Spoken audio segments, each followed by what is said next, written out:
এটা গুনাহ না। নামাজেরও যেই অর্থ সালাতেরও কি সেই অর্থ, আগেই আমি একদিন বলেছিলাম এই বিষয়। তো পীর শব্দটার এর আরবি হচ্ছে শায়েখ। পীর শব্দের আরবি কি? শায়েখ।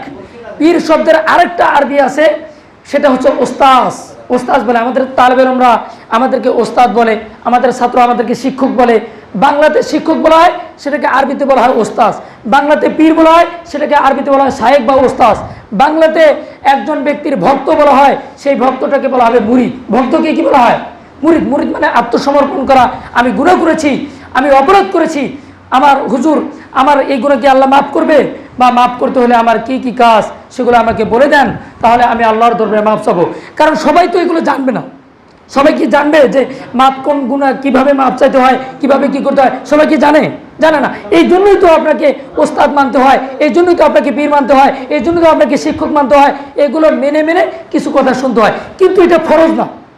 একটা কথা মনে রাখবেন, আপনি যদি নিজে স্বয়ংসম্পূর্ণ হন, কোরআন সুন্নাহ ভালো করে আপনার গবেষণা থাকে, তাহলে আপনার জন্য ফরজ না যে আরেকটা পীর ধরা। অনেকে বলে পীর ধরা ফরজ, এই কথাটা ভুল।